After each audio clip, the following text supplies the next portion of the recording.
अस्सलाम वालेकुम respected audience. मैं हूं आपका Mohammad Umair, ask for literature के प्लेटफॉर्म की तरफ से।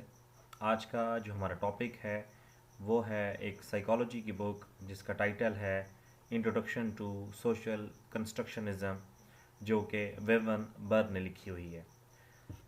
किताब का एनालिसिस करने से पहले, किताब के बारे में जानने से पहले, किताब के बारे में क्या क्या चीज़ है, इससे पहले मैं आप लोगों को जस्ट इंफॉर्मेशन देना चाहता हूँ कि सोशल कंस्ट्रक्शनिज़म है क्या।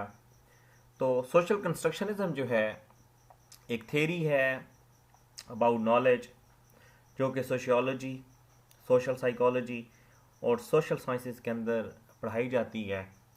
और अगर देखा जाए तो ये मीनिंग ऑफ फिनोमेना को जस्ट नहीं देखती, बल्कि एक इंडिपेंडेंट फाउंडेशन है जो कि लिंग्विस्टिक रिप्रेजेंटेशन और हिस्ट्री को शेयर करती है कि इसकी शेयर्ड रियलिटी है क्या। इन सिंपल अगर मैं ये कहना चाहूँ कि सोशल कंस्ट्रक्शनिस्ट जो हैं, जो थेरिस्ट हैं सोशल कंस्ट्रक्शनिस्ट के, वो एक्चुअली हमें ये बताना चाहते हैं कि जो दुनिया है is not a reflection of objective reality. ये जो दुनिया है ये रिफ्लेक्शन नहीं है ऑब्जेक्टिव रियलिटी की, लेकिन एक प्रोडक्ट है सोशल इंटरेक्शन और कल्चरल बिलीफ्स की। इसका मतलब है कि इस दुनिया के अंदर जितने भी मफरूज़े हैं, जितने भी आइडियाज़ हैं, वो किसी ऑब्जेक्ट की बेस के ऊपर नहीं है, बल्कि वो तमाम के तमाम जो भी चीज़, मिथ, कोई स्टोरी, कोई आइडिया, कोई आइडियल फ़िलॉसफी अगर इस दुनिया में आई है तो उसके पीछे जो किरदार है वो उस कंटेंट का, उस एंटिटी का नहीं है, वो सोशल इंटरेक्शन का है या कल्चरल बिलीफ का है। कुछ मैं आपको इम्पॉर्टेंट चीज़ें बताता हूँ सोशल कंस्ट्रक्शनिज्म से रिलेटेड स्पेसिफिकली, और फिर हम बुक की जाने पाएंगे कि विवन बर इसके बारे में क्या कहती हैं। जो की टेनेट्स हैं सोशल कंस्ट्रक्शनिज्म के अंदर, वो ये कहते हैं कि मीनिंग जो होते हैं वो सोशली कंस्ट्रक्ट होते हैं। इसका मतलब है कि इस जहां के अंदर किसी भी आइडिया का कोई भी मानी है, कोई भी चीज़ है, तो वो सोशली कंस्ट्रक्ट हैं। वो सोसाइटी की इंटरेक्शन और सोसाइटी के कल्चरल बिलीव्स की वजह से वो मीनिंग डेवलप्ड हुए हैं। सपोज कि जो मीनिंग जिसके साथ हम अटैच्ड होते हैं, वो तमाम के तमाम मीनिंग्स जो हैं वो इनहेरेंटली जो है वो उन चीज़ों के साथ हम तक पहुँचे हैं। सपोज़ अगर कोई चीज़ है इस कायनात के अंदर, तो उसका आइडिया हमारे तक कैसे पहुँचा। यानी कि हम एक सिंपल सी बात मैं आपको बताता हूँ कि हम कोई भी नई चीज़ देख लें जिसके बारे में हमें नहीं पता कि वो क्या है, हमें उस जानवर का नाम नहीं पता, हमें उस परिंदे का नाम नहीं पता, तो हम क्या करते हैं, हम उसको कह देते हैं कि ये कोई बला है। इसका मतलब है कि जो कोई ऐसी चीज़, कोई ऐसा ऑब्जेक्ट, कोई ऐसी एंटिटी जिसके बारे में हम नहीं जानते, तो हम ये कंसिडर कर लेते हैं कि ये कोई बला है। क्यों कर लेते हैं? क्योंकि हमने सोसाइटी के अंदर, सोशल इंटरेक्शन के अंदर ये कंस्ट्रक्ट किया हुआ है कि जिस चीज़ के बारे में आपने जाना नहीं हुआ, देखा नहीं हुआ, तो वो कोई बला है। सेम ऐसे ही जो नॉलेज भी होता है वो भी सोशली कंस्ट्रक्टेड होता है, जैसे डिफरेंट मीनिंग सोशली कंस्ट्रक्टेड होते हैं, और कुछ रियलिटी भी ऐसी होती हैं जो सोशली कंस्ट्रक्टेड होती हैं। सपोज कि अगर मैं सिर्फ रियलिटी की बात करूं कि रियलिटी सोशली कंस्ट्रक्टेड कैसे है। अब इस दुनिया में ढेर सारी चीज़ें ऐसी हैं जो कि रियलिटी के ऊपर बेस्ड करती हैं, रियल चीज़ें हैं। सपोज कि आजकल अगर हम लोग अपनी बात करें सोशल कंस्ट्रक्शनिज्म के हवाले से, तो आजकल हमारा एक क्लैश चलता है थॉट्स का on the basis of gender, on the basis of race, on the basis of class. अगर हम जेंडर की बात करें तो जो जेंडर के बेस के ऊपर जो डिवीजन है उसका हम कभी भी बायोलॉजिकल बेसिस के ऊपर हम कोई भी बात जो है उसके ऊपर नहीं देते, कोई और अर्ग उसके ऊपर नहीं करते, कोई आर्गूमेंट नहीं देते, कोई उसका पॉजिटिव रिस्पॉन्स नहीं देते, कोई उसका नेगेटिव रिस्पॉन्स नहीं देते। बट हमने, सोसाइटी ने जो फिक्स कर लिया है कि ये मेल जेंडर है, ये फीमेल जेंडर है, ये सोशल कंस्ट्रक्शन जो है उसकी बेस के ऊपर हम लोग डिबेट कर रहे होते हैं। लेकिन हम लोग बायोलॉजिकल फैक्टर्स के ऊपर डिबेट नहीं कर रहे होते कि वुमेन जो है वो वीक है, मेल जो है वो स्ट्रांग है। बट जो सोसाइटी के अंदर जो नैरेटिव बिल्ट हुआ है वो जो सोशल इंटरेक्शन की वजह से, वो जो कल्चरल बिलीफ की वजह से एक नैरेटिव बिल्ड हुआ है कि अच्छा ये मेल होते हैं, ये फीमेल होते हैं, इनकी फिजिक ऐसे होती है, इनकी फिजिक ऐसे होती है। इट्स मीन्स कि हम लोग सिर्फ बायोलॉजिकल फैक्ट्स को नहीं देख रहे, हम बाकी चीज़ों को भी देख रहे हैं, उनके यूज़ ऑफ पावर को भी देख रहे हैं, उनके यूज़ ऑफ इंटेलेक्ट को भी देख रहे हैं, इन चीज़ें को देख रहे हैं। स्पेशली अगर मैं दूसरी बात करूँ रेस की, तो ये भी जो सोशल कंस्ट्रक्शन है कि ये हमारी अपनी अंडरस्टैंडिंग है कि वाइट्स कौन होते हैं, ब्लैक्स कौन होते हैं, एशियन कौन से होते हैं, नॉन एशियन कौन से होते हैं। इट्स मीन्स कि ये हमारी कल्चरल कंस्ट्रक्शनिस्ट है, हमारी सोशल कंस्ट्रक्शनिस्ट है। हमने खुद कंस्ट्रक्ट किया, हमने डिवाइज्ड किया, हमने डिवाइड किया इन लोगों को कि अच्छा ये ब्लैक्स होते हैं, जो हबशी होते हैं ये ब्लैक्स होते हैं। हमने उनको इन्फीरियर कंसिडर किया। वाई? कि वाइट्स जो हैं वो सुपीरियर हैं, जो ब्लैक्स हैं वो इन्फीरियर हैं। हालांकि ऐसा नहीं है। विलियम ब्लेक अपनी बुक के अंदर भी ये कहते हैं कि अल्लाह की ज़ात ने छोटे बच्चे को बेशक काला बनाया लेकिन उसकी रूह को सफ़ेद बनाया है। So it's mean that our colour of the skin is black but my soul is white. The little black boy एक वर्क है जिसके अंदर ये बताया जा रहा है कि बेशक हम लोग काले हैं लेकिन हमारी जो रूहें हैं वो सारी की सारी पाकीज़ा रूहें हैं, वो अच्छी रूहें हैं। अगर क्लास के कॉन्टेक्स्ट की बात की जाए, हमने फ्यूडल फाइव्स एंड सर्व्स का कॉन्सेप्ट देखा फ्रेंच के अंदर, हमने बर्मन वैशेज एंड शूद्रास का कॉन्सेप्ट देखा हिंदुज़म के अंदर। तो इट्स मीन्स कि सारी की सारी जो हैं वो सोशल कंस्ट्रक्शनिस्ट हैं, वो सारे के सारे सोशलिस्टिक आइडियाज़ हैं जिनको हम लोगों ने अंडरस्टैंड किया है। देखते हैं कि वेमन बर्ग जो हैं इस मामले में हमें क्या कहती हैं और वेमन बर्ग का जो आइडिया है उसके बारे में क्या है। अगर हम लोग बात करें वेमन बर्ग की इटसेल्फ, तो वेमन बर्ग जो है राइटर हिमसेल्फ एक ऐसी राइटर है जिसका रीडर जो है वो साइकोलॉजी से रिलेट करता है, क्योंकि ये खुद जो हैं यूके की यूनिवर्सिटीज़ के अंदर पढ़ा रही हैं। इन्होंने डिफरेंट बुक्स लिखी हैं। कुछ बुक्स का मैं नाम यहाँ पे ले लेता हूँ, जैसे कि उसकी इंपॉर्टेंट बुक्स के अंदर हम लोग देखें तो सोशल कंस्ट्रक्शनिज्म है, सोशल कंस्ट्रक्शनिज्म के बाद इंट्रोडक्शन टू सोशल कंस्ट्रक्शनिज्म है, the person and social psychology है, जेंडर एंड सोशल साइकोलॉजी है, invitation of personal construct psychology है, and sex, violence and body है, the erotics of wounding. So it's means कि जितनी भी किताबें हैं ये सारी की सारी सोशल कंस्ट्रक्शनिज्म के थ्योरेटिकल अजम्पशन और उसकी एम्पिरिकल रिसर्च से रिलेटेड हैं। तो इसका मतलब है कि जो प्रैक्टिकल इश्यूज़ हैं हमारे, या हमारी सोशल स्टडीज़ हैं, हमारी जेंडर स्टडीज़ हैं, उनको एनालाइज करने के लिए हमें सोशल कंस्ट्रक्शनिज्म के बारे में पता होना चाहिए कि जो आइडियाज़ हैं वो डेवलप कैसे होते हैं, वो सोशली कंस्ट्रक्ट कैसे होते हैं। क्योंकि जो सोशल कंस्ट्रक्शनिज्म है ये इसका भी 3rd एडिशन है जो कि इन्होंने इंट्रोड्यूस करवाया सोशल साइंसेस के अंदर। और सोशल कंस्ट्रक्शनिज्म जो है वो हमें एक्चुअली रिलेशनशिप प्रोवाइड करता है मेन स्ट्रीम साइकोलॉजी का और सोशल कंस्ट्रक्शनिज्म का। इसका मतलब है कि जो सोशल साइंस है और जो सोशल आप लोगों के पास स्टडीज़ है, साइकोलॉजिकल स्टडीज़ है, ये सारे के सारे आपस में इंटर जो हैं वो मिंगल्ड हैं, आपस में इनका ख़ास रिलेशनशिप है। अगर बुक के बारे में इंट्रोडक्शन की बात की जाए तो जो बुक का इंट्रोडक्शन है वो अब हम देखते हैं कि इंट्रोडक्शन टू सोशल कंस्ट्रक्शनिज्म में वो कहती क्या है। तो कहती हैं कि इंट्रोडक्शन टू सोशल कंस्ट्रक्शनिज्म में कि ये एक ऐसी किताब है जो कि एक क्रिटिकल अकाउंट है सोशल कंस्ट्रक्शनिज्म के ऊपर उन स्टूडेंट्स का जिनके लिए ये एक नई फील्ड है।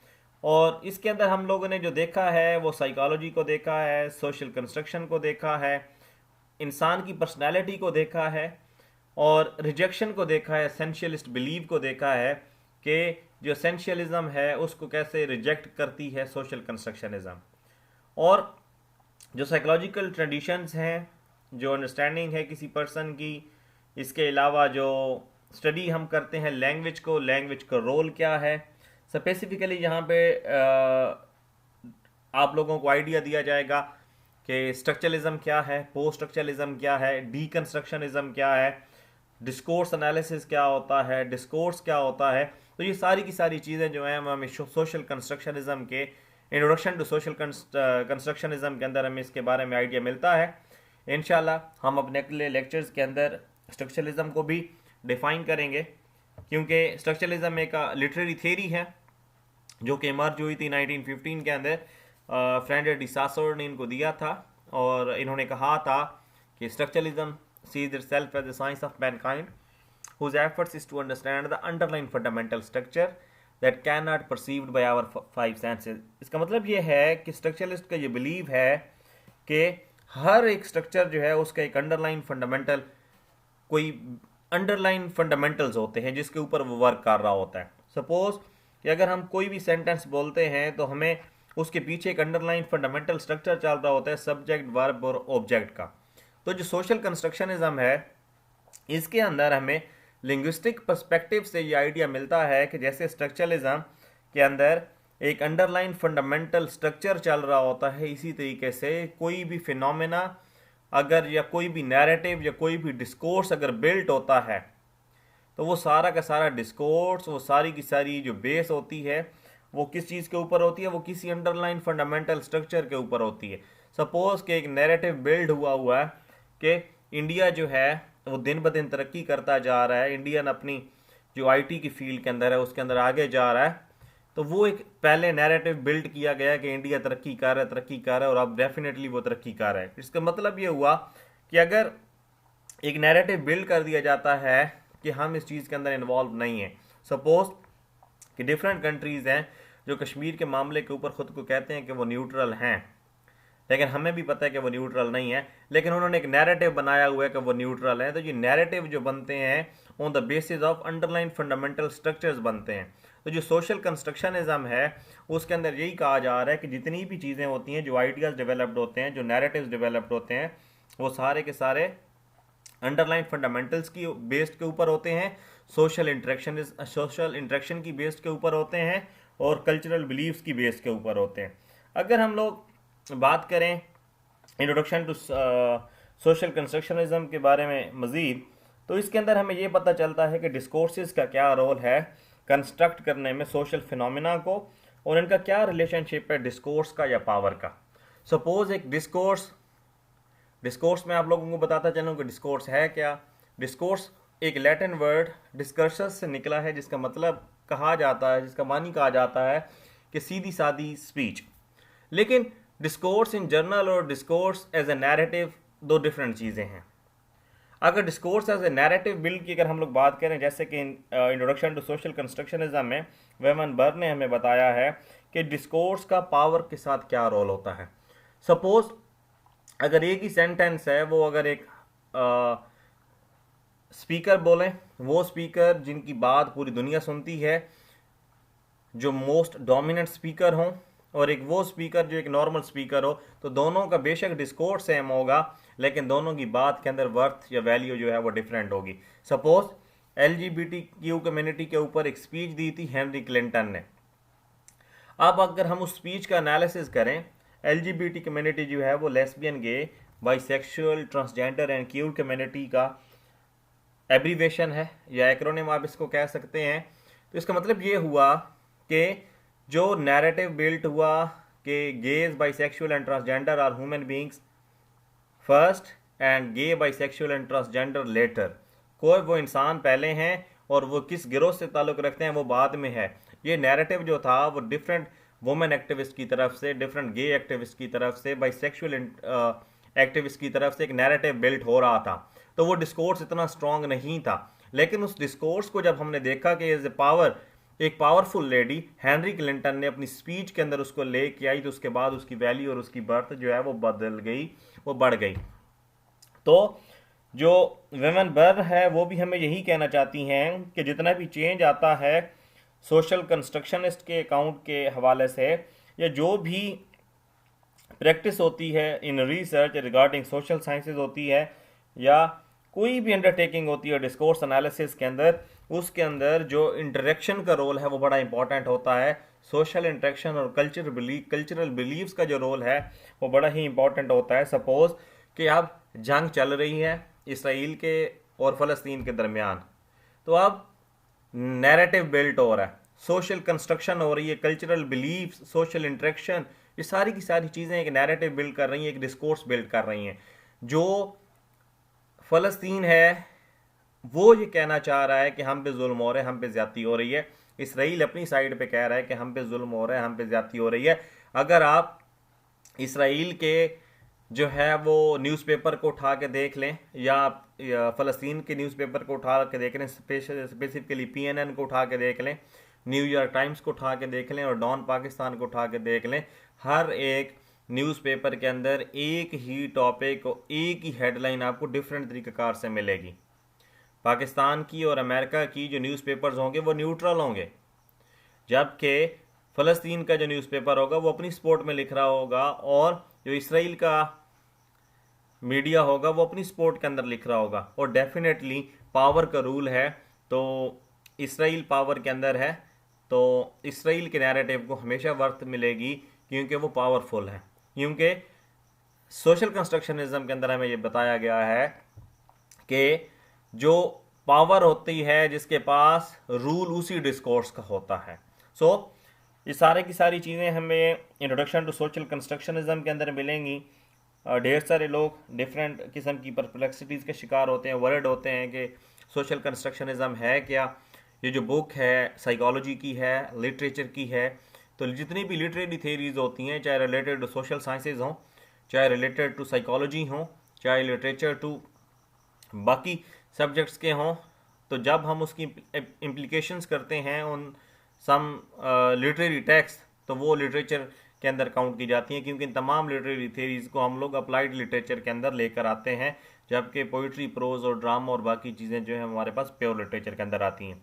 इस पूरे की पूरी बुक को कुछ पार्ट्स के अंदर डिवाइड किया गया है, एक एक करके हम उसको देखेंगे। सबसे पहला जो है हमने इसको डिवाइड किया है इंट्रोडक्शन के अंदर, और अगर इंट्रोडक्शन के अंदर देखा जाए तो जो वेवन बर है वो यही कहती है अपनी शुरू के ही इंट्रोडक्टरी चैप्टर के अंदर कि सोशल साइंसेज, चाहे आप लोग स्टूडेंट्स हों, चाहे ब्रिटेन के हों, चाहे नॉर्थ अमेरिका के हों, जितने भी लोग हों, चाहे वो स्टडी कर रहे हैं ह्यूमन बींग्स को as a social animal, it's means कि हम सारे human beings as a social animals ही हैं।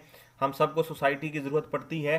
सोसाइटी के डिफरेंट पिलर्स होते हैं, रिलीजन होता है, ट्रेडिशन होती है, इकोनॉमी होती है, पॉलिटिक्स होती है और पॉलिटिकल एडमिनिस्ट्रेशन होती है। तो जब हम इन सारी चीज़ों को अंडरस्टैंड करते हैं, अंडरलाइन करते हैं, एनालिसिस करते हैं, तो ये जो है वो सोशल कंस्ट्रक्शनिज्म के अंदर आते हैं। हम कंस्ट्रक्ट कर रहे होते हैं एक social society for a social human being.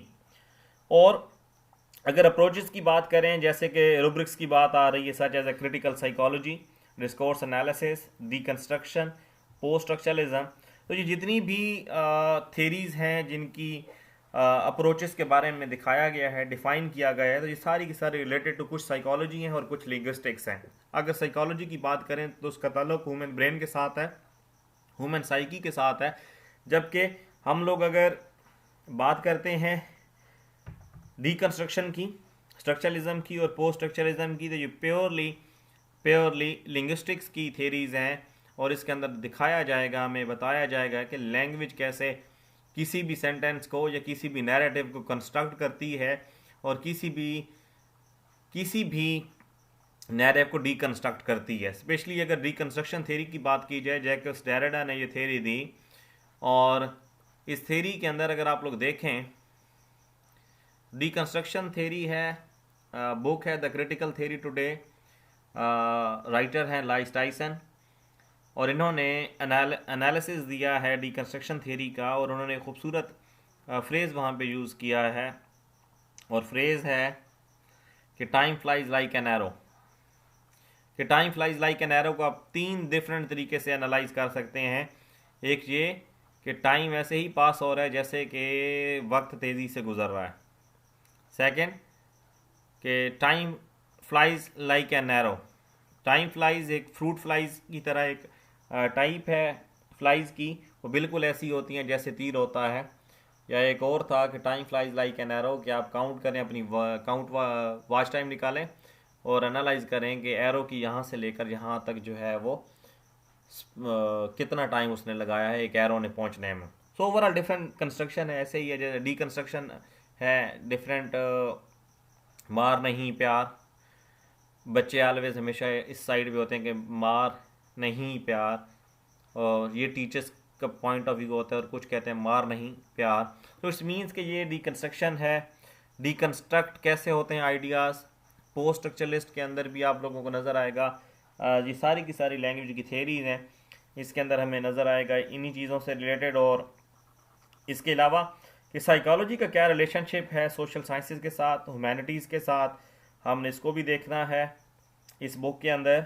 और स्पेशली साइकोलॉजी को और सोशल साइकोलॉजी को देखना है कि यही इस बुक का एम है कि रीडर्स को हमने मेजर फीचर्स जो हैं वो एलेबोरेट करने हैं regarding psychology and regarding social constructionism. तो अगर पहले कॉन्सेप्ट की बात की जाए तो where do you get your personality, ये पहला क्वेश्चन आता है हमारे माइंड में इंट्रोडक्शन टू सोशल कंस्ट्रक्शनिज्म पढ़ के कि where do you get your personality. तो हमेशा ही ये इंपॉर्टेंट चीज़ है कि जो सोशल कंस्ट्रक्शनिज्म होती है वो इन्वॉल्व होती है कि आपकी जो कॉमन सेंस नॉलेज है कि हम इस दुनिया में रह रहे हैं, हम इस दुनिया में क्यों रह रहे हैं, तो ये सारी की सारी चीज़ें जो हैं वो हमें एनालाइज करनी पड़ती हैं कि आपकी पर्सनैलिटी यहाँ से डेवलप्ड होती है। आप इर्द गिर्द को देखते हैं, अपनी कल्चरल स्टडीज़ को देखते हैं, उसके बाद अपनी पर्सनालिटी और एटीट्यूड्स को एनालाइज करते हैं, डिफरेंट स्लॉट्स के अंदर डिवाइड करते हैं, एक फ्रेमवर्क बनाते हैं, और उसके अंदर जब आप खुद को अंडरस्टैंड करते हैं कि either I am fit for that particular society, और अपनी साइकोलॉजिकल लाइफ को जब आप लोग अंडरस्टैंड करते हैं, एलेबोरेट करते हैं, तो फिर आपको पता चलता है कि आपकी ये पर्सनैलिटी आई कहाँ से है। होप सो कि ये पॉइंट क्लियर हो गया होगा। नेक्स्ट पॉइंट के अंदर है, नेक्स्ट पॉइंट जो है उसके अंदर आप लोगों को दिखाया जाएगा कि does language effect the way we think, क्या लैंग्वेज इफेक्ट करती है हम जैसे सोचते हैं या नहीं सोचते। तो डेफिनेटली जो है वो लैंग्वेज इफेक्ट करती है आपकी थिंकिंग को। चैप्टर नंबर 1 के अंदर राइट हरसेल्फ खुद कह रही है कि मैंने केस बनाया और वो एक पर्सनल था, वो सोशली कंस्ट्रक्ट किया गया। और इस चैप्टर के अंदर मैं प्रेजेंट करना चाहती हूँ कि जो कंस्ट्रक्शन का प्रोसेस है वो रूटेड होता है इन लैंग्वेज। सपोज एक लैंग्वेज है और एक लैंग्वेज के अंदर एक ख़ास वर्ड है, तो अगर आप इस पूरे के पूरे टॉपिक को एनालाइज करने की कोशिश करें कि कुछ आप चीज़ें आपके लोगों के सामने लिखी हुई हैं और कुछ चीज़ें मैं आप लोगों को एलेबोरेट कर देता हूँ, वो ये है कि लैंग्वेज इफ़ेक्ट करती है जो हम सोचते हैं या नहीं सोचते। सपोज़ कि आप किसी भी आइडिया के ऊपर सोच रहे थे और वो आइडिया आप सोच रहे हैं कि पावरफुल क्या होता है, पावर क्या होती है। उस पावरफुल और पावर लेस के बारे में अगर आप आइडेंटिफाई कर रही हैं, अगर आप एनालाइज कर रहे हैं और आपके माइंड के अंदर एक इमेज आ जाती है लाइक यार डायनासोर जो था एक पावरफुल एनिमल था, लाइन जो है एक पावरफुल एनिमल है। और अगर आपने किसी बच्चे को कहना है कि आप ब्रेव हो तो आप उसको हमेशा ही कहते हैं कि बेटा आप लाइन हो। आप कभी भी अगर आपने लॉयल्टी का कॉन्सेप्ट देना होता है तो आप हमेशा अपने बच्चों को कहते हैं कि बेटा आप जो है इतने लॉयल नहीं है, लेकिन डॉग भी आपसे ज़्यादा लॉयल है। इट्स मीन्स के जो लॉयल्टी का कॉन्सेप्ट है या जो ब्रेवरी का कॉन्सेप्ट है उसके लिए आप एक सोशल एनिमल को दूसरे एनिमल्स का आप सहारा ले रहे हैं, कि आप उनको दिखा रहे हैं। इसका मतलब है कि जो स्ट्रक्चरलिस्ट और ह्यूमैनिटीज़ और लिंग्विस्टिक्स की स्टडी है उसके अंदर यही है कि जो लैंग्वेज है वो आपकी थिंकिंग को बड़ा शार्प बनाती है। सपोज़ कि अगर आप खुद डर रहे हैं और आपने खुद को कहा है कि I am a line, it's means that particular language effect you're thinking.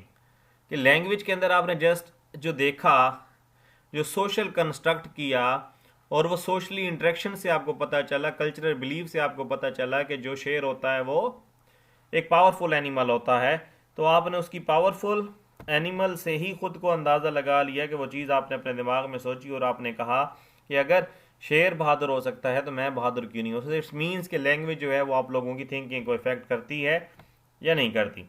So discourse की बात आ रही है अगली। तो what is a discourse? Discourse मैंने पहले भी आपको डिफाइन किया है कि डिस्कोर्स जो है लैटिन वर्ड डिस्कर्सस से निकला है, जिसका मतलब स्ट्रेट फॉरवर्ड स्पीच है। But according to that particular specific book and introduction to social constructionism, जो भी डिस्कोर्स, जो भी स्पीच या जो भी टेक्स्ट हम डिफाइन करते हैं, हम बिल्ड करते हैं, उसको वहाँ पे वेवनबर्ग ने डिस्कोर्स कहा है। सपोज कि एक डिस्कोर्स बिल्ट हुआ है इन करंट पाकिस्तानी सोसाइटी दैट कि 9 जो मई का वाक़या है उसके पीछे जो है वो पाकिस्तान तहरीक इंसाफ का हाथ है। सेम ऐसे ही डिफरेंट वाक़यात हुए हैं। सपोज कि 9/11 के अंदर भी ये कहा जाता है कि मुस्लिम्स का एक अहम रोल था, स्पेसिफिकली डिफाइन किया जाता है उसामा बिन लादेन। तो इट्स मीन्स कि जब हम डिस्कोर्स की बात करते हैं तो डिस्कोर्स बिल्ट होते हैं। तो डिस्कोर्स को आप लोग यहाँ पे एज ए नैरेटिव लेंगे कि एज ए नैरेटिव हम इसको एनालाइज करेंगे, हम इसको स्टडी करेंगे। तो डिस्कोर्स जो है वो आपका नैरेटिव है, और वो नैरेटिव कहाँ से बिल्ट होता है? नैरेटिव पावरफुल पीपल से बिल्ट होता है, पावरफुल वॉइसेस से बिल्ट होता है। जैसे कि अभी आप लोगों ने देखा होगा कुछ अर्सा पहले कि एक कोक की बोतल पड़ी हुई थी सामने, और रोनाल्डो ने वो कोक की बोतल जो है वो अपनी प्रेस कॉन्फ्रेंस करते हुए उठा के साइड पे रख दी। इवन वर्ल्ड कप के दौरान जो ऑस्ट्रेलियन लेफ्ट हैंडेड ओपनर हैं, I miss his name, left hand opener हैं, तो उन्होंने भी वो कोक की बोतल उठा के साइड पे रखी। इसका मतलब है कि वो नैरेटिव बिल्ड कर रहे हैं कि बच्चों के लिए ये ड्रिंक्स वगैरह जो हैं वो अच्छी नहीं है। तो उसको एज ए डिस्कोर्स कहा है वेवनबर्ग ने।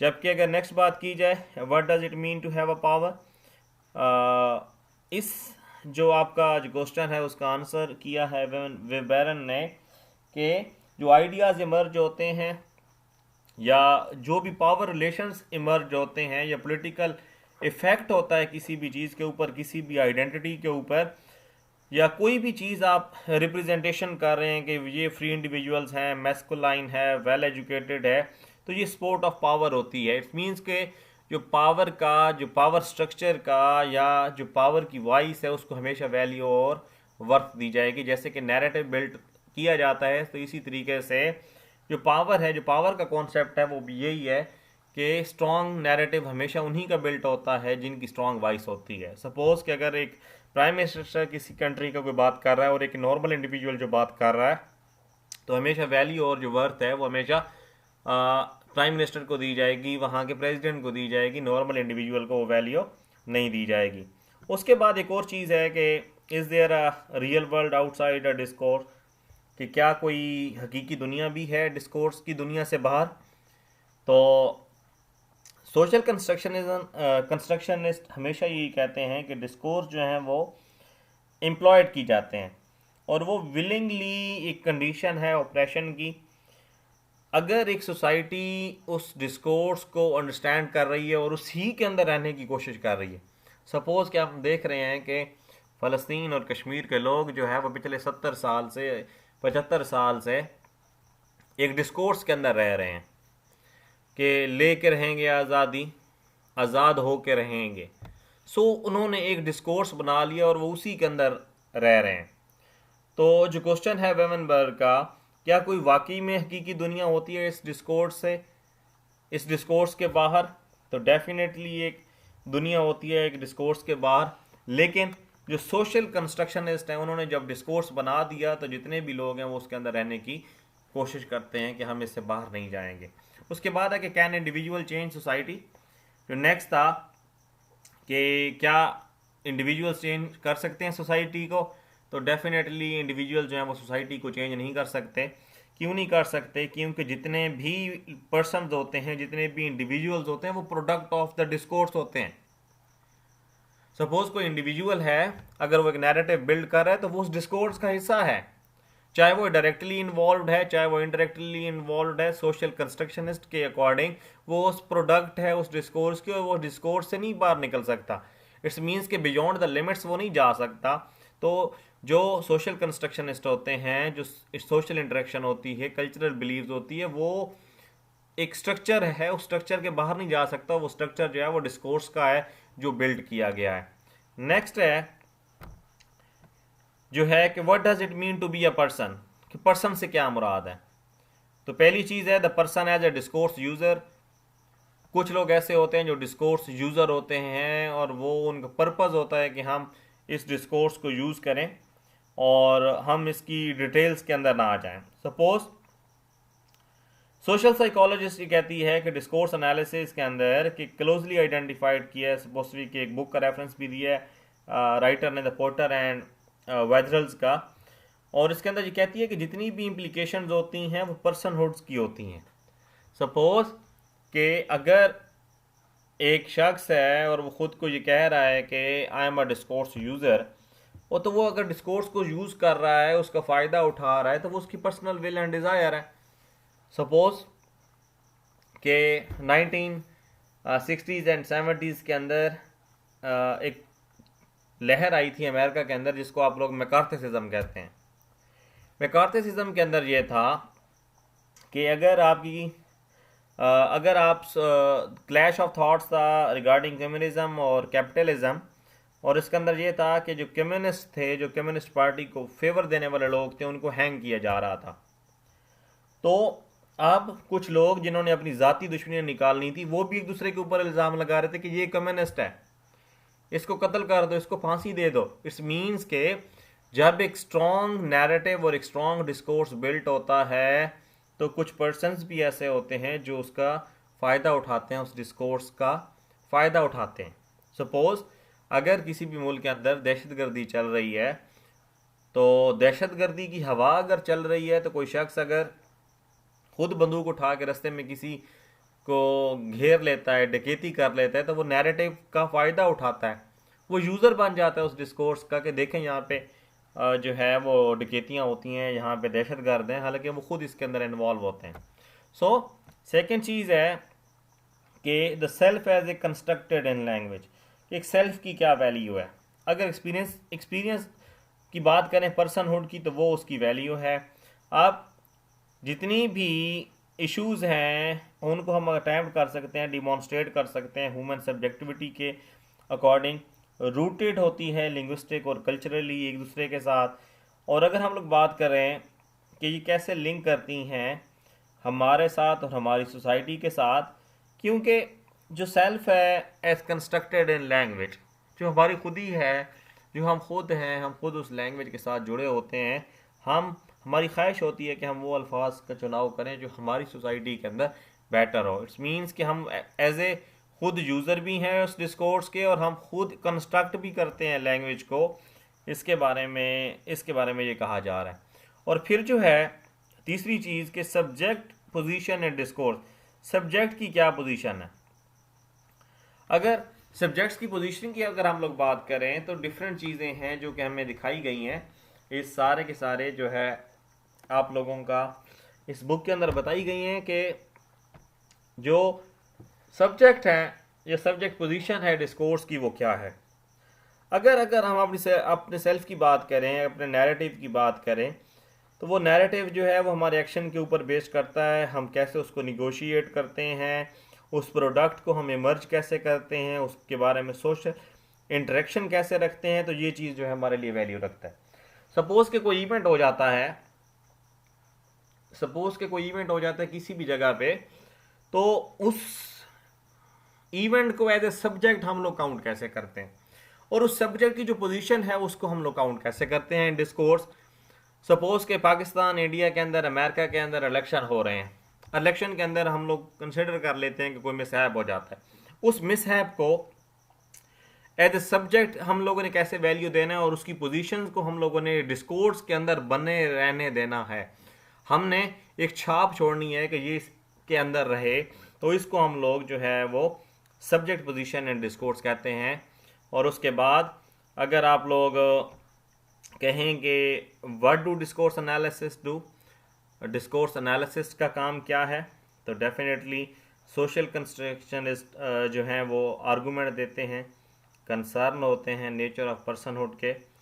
और जो रोल ऑफ लैंग्वेज है आइडेंटिटी का, सब्जेक्टिविटी का, सोशल लाइफ का, कि रिलेशनशिप होता है इंडिविजुअल का सोसाइटी के साथ और सोसाइटी का इंडिविजुअल के साथ।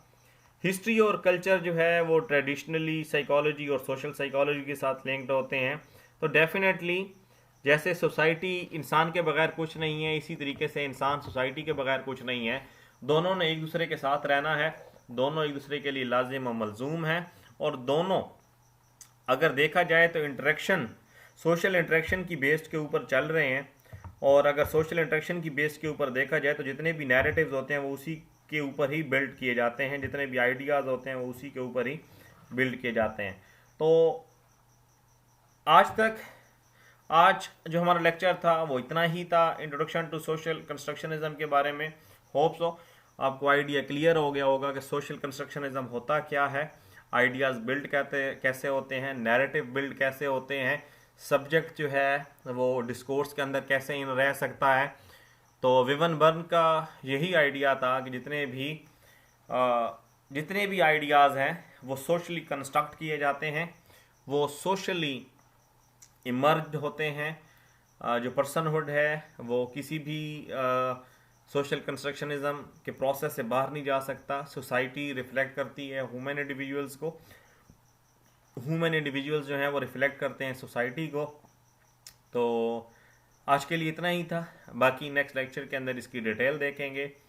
हमसे जुड़े रहिएगा और अच्छे अच्छे कमेंट्स कीजिएगा, हमें सपोर्ट कीजिएगा, ताकि हम इसी तरीके से इसी तरह आपके लिए अच्छी अच्छी वीडियोस जो हैं वो बनाते रहिए। जज़ाकल्लाह।